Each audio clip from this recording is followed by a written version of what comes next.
What's up, everybody? Leone back here today with another review. It's been a while actually since I've been on here. I've been trying to do a video for the last couple days, and things just keep coming up. But anyways, I had my I shut down Smiling Vapes. It was just becoming too much for me, and with my job and everything, it's just not for me at the moment. Not in the cards right now. Sold out of everything I had, so that's great. Thank you to those who supported me throughout those couple months that I was selling. But anyways, we're not talking about that today. We're talking about the sneak peek, which I did in the last review. It is the IPV2 from Pioneer for you.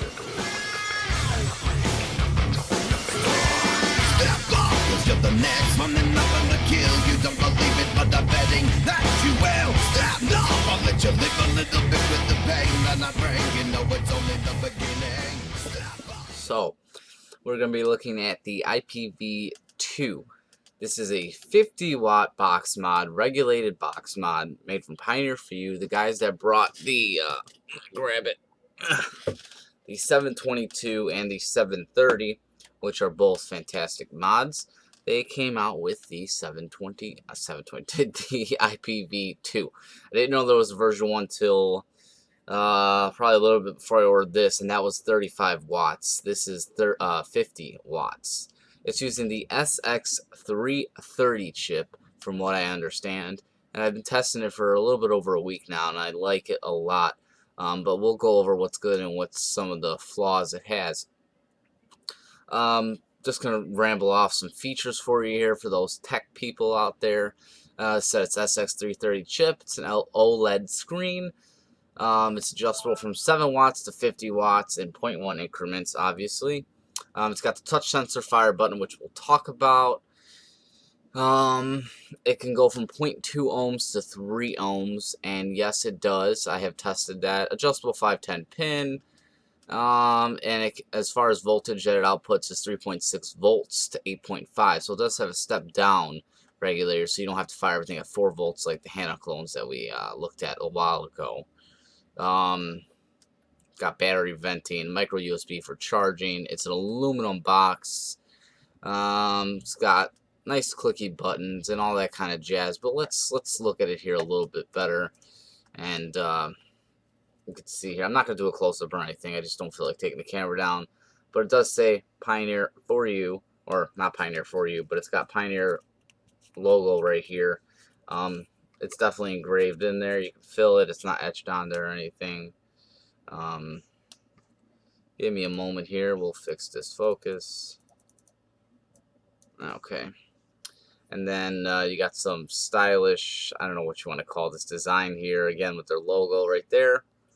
And then on the back side, there's nothing. There was supposed to be some type of illustration of a girl or a fairy of some sort. They decided to take it off, thank God. And then this is where all the magic is. On this side here, you have a fire button right here. Press that, the screen comes on. Then you got a plus and a minus button for adjusting your wattage, of course. And then also on top here, you have a touch sensor button. And it does work. You just have to have the device on, and it fires away like a dream. So that's the touch sensor button. At the bottom, you have your micro USB and battery venting.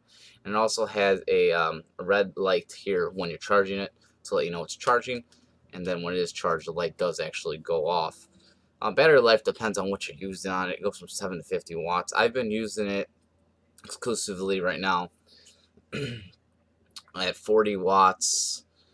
With my Zenith 0.2 ohm rebuild with a 0.2 ohm coil on there. There's like a little light spot on my face. One thing I have noticed, which is a negative right away, is that it reads off. I tested it on my ohm meter. I tested it with a multimeter, not an ohm meter, but I've tested the ohms on this rebuildable and a couple other ones just to see what it's reading. And it's reading about 0.1 to 0.2 high on everything. So actually, you're never going to get a reading of a 0.2 on here. It's going to be, because it's going to be plus 0.2 every time. So it is reading off, which is a negative, because I mean you're not getting the amount of power it's supposed to be giving out because it's reading high. So that is one negative with this. It is supposedly a 22 millimeters in diameter or width, whatever you want to call it. But it's hard to tell. It looks like it hangs. This is a 22 millimeter anodized. It hangs just a hair. And that doesn't bother me all that much, but it does sort of hang here a little bit off the edge. I see, you can't really see it, but it does have a slight hang on it. The buttons, nice and clicky, as you can hear. I just turned it off. As far as how this chip works, it's very DNA-like. You turn it on, it says Pioneer for You logo. IPv2 comes up, and that's it. It's ready to go. So it's 5 clicks to turn it on and off. And as far as locking it, you hold the plus and the minus button here, and it'll say lock. And then you also have to hold it again, and it'll unlock. You could also lock the touch sensor button. So if you don't want that firing, which I found could be an issue if you leave it on and you put it in your pocket, it might fire on its own. You could lock that touch sensor by holding, I believe, the fire and the down button. Yeah, there you go. You see it says touch off. And now the touch sensor will not fire. To turn it back on, you press the up and the fire button, and the touch sensor's on. And you can see here, it is firing.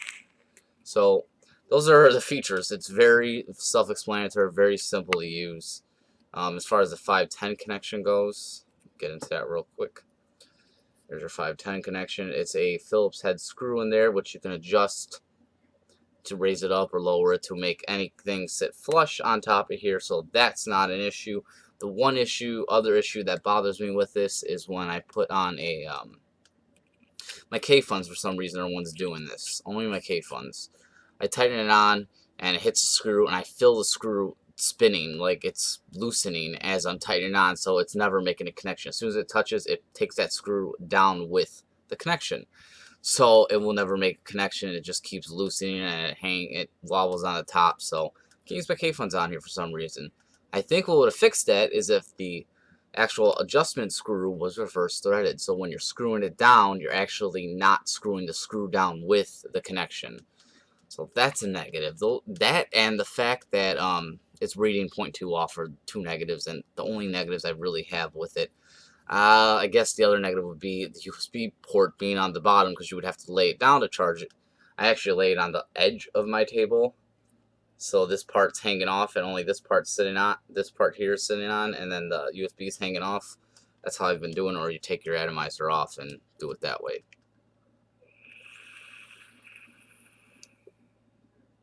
I totally did this video ass backwards. I didn't tell you where you can get it. Well, you could have got it from my store, but that's no longer a possibility. I was selling for $80. They sold pretty quick at that price. You could get them from the first site when I did a Google search was elevatevape.com. I'll give them the credit since they're the first ones to pop up. They have for 110. They are sold out. It says about a week wait, but that's pretty much every manufacturer sold out at this moment. So that's that. They are hard to get, and they do have two tiny ass screw. Windows Media Player just opened up and blocked my view. Okay, goodbye. Excuse me 1 second here. I don't know why that just opened like that. There we go. So they have two tiny ass screws, one here and one here, and the battery just pops in there. I don't have a screwdriver on me, otherwise I'd take the door off. And an 18650 goes in there. Recommended 18650 is a VTC4 or a VTC5. This is what you get as far as packaging goes. It comes in a nice little box that says IPv2. Very cosmic, whatever you want to call it. It just flips open and does that. Then you get a user manual, of course, which has some instructions. You get your warranty card here that's got Asmodus, which is another manufacturer in there. Just a warranty card to get a year warranty through the manufacturer, not through the vendor. They have a USA service center that you send it to, and they repair it from there, so you don't have to send it to China or nothing. And then a QR card, if you may, and then you get this box that says USB cable, and what do you think's in this box? USB cable. So you can charge it, so they give you that also. And, which is, oh, you know what, I do have a screwdriver right here. What they do give you is a bag with a screwdriver, a Phillips head here, and a bunch of tiny, tiny screws There's like 4 screws in there, so if you lose some of the screws for a door, which you will, because I've already lost some, or one, they give you backups. So that's a great thing that they included. While I'm talking here, that's what you get basically. Obviously you get the mod too. While we're talking here, I will try to get these tiny ass screws off and show you what's inside, which isn't much. And that's about it. I mean, I love the device, being able to go from 7 to 50 watts. The range is there. I hate that I can't use my K-Fund because that 510 connection. But I mean, as far as major issues where I haven't been able to use it, it's been great. I've been using mainly rebuildable atomizers on there. And you don't have to, and I have pumped it up to 50. It's uncomfortable for me because it's too hot and I don't like hot vapes. And there goes the little screwdriver. Sorry. Yeah, so it's just uncomfortable. I have it around 40 watts with a 0.4, which is really a 0.2 atomizer on there. So you take the screws out. And the door does come off. It's got a little cutout there for your battery. It's solid. You can hear that there. And it's actually serialized. I just noticed this. Well, I didn't just notice it. I forgot to talk about it. You can see it says W0141. That's the serial number right up top there. So you do have serial.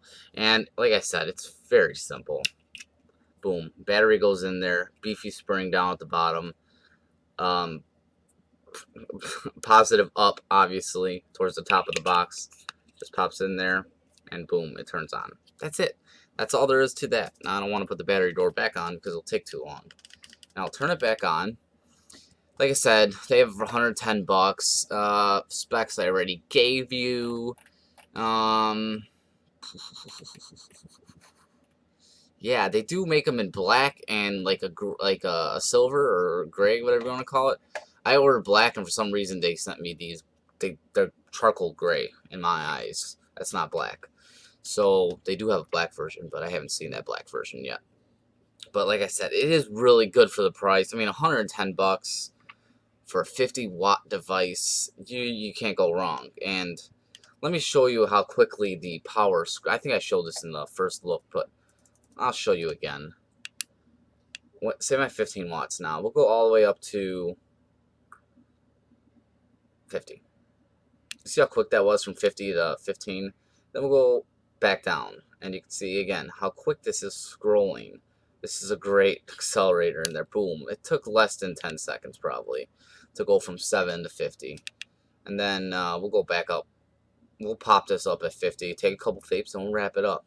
In my opinion, I do like it. It has a few negatives, which everything in life does. Put some juice on here real quick. Yeah, it's got a few quirks and whatnot, and let's focus again. And it is what it is for 110 bucks, a 50-watt box mod.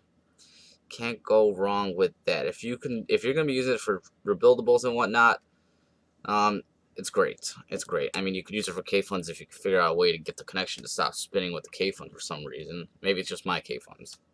Not too sure. But we got some juice in here. We got her. She's at 50 watts. You can't see it, but she's at 50 watts.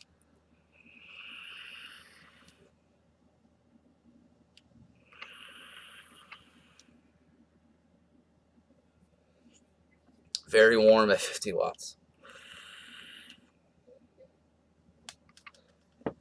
But she does hit hard. I haven't watched Phil's video to see how accurate it is. It feels accurate to me. Just the ohm reading thing is what's not accurate. But feels accurate. Solid device.